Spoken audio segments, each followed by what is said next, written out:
Edward R. Murrow was one of the most famous television journalists and radio journalists in history.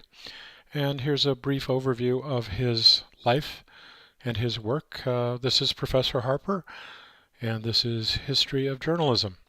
So he was born in 1908 and he attended Washington State College, now Washington State University. He joined CBS in 1935 as the director of talks, essentially to promote CBS throughout the United States and the world. And he was sent to London in 1937 to arrange concerts for the radio network. He was still in England at the outbreak of the Second World War and started working for CBS Radio.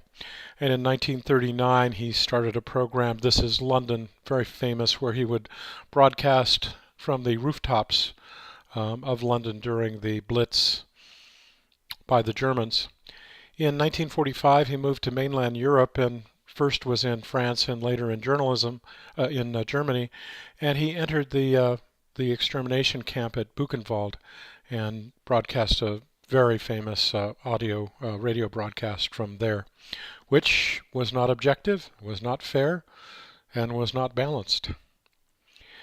He was convinced to move from radio to television. In 1951, he started two programs, See It Now, which was a news program, and Person to Person, which was more of an entertainment personality interview program.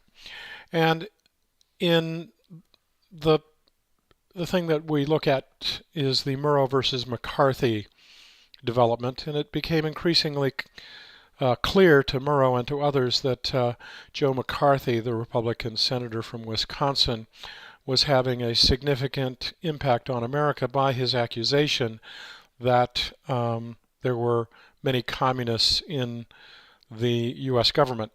It turned out that for the most part he was right, but his tactics were seen as too divisive, and he made up a number of statistics about what was going on and browbeat a number of people during Senate hearings. But when the records became available from the former Soviet Union, there were a number of communists at the highest levels after World War II in the U.S. government. In 1954, Murrow and his producer Fred Friendly decided to devote an entire edition of See It Now to McCarthyism. And CBS was unhappy with the idea and refused to publicize the program.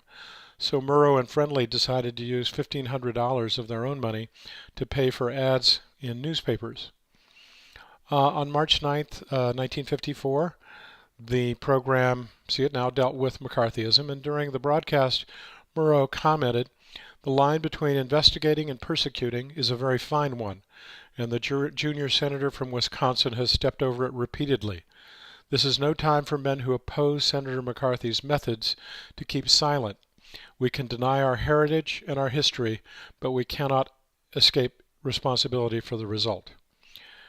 This was a news program. As you can see, it was not particularly objective, it was not fair, and it wasn't balanced, although Murrow did allow McCarthy to have a reply to the broadcast, which McCarthy did in fact take up.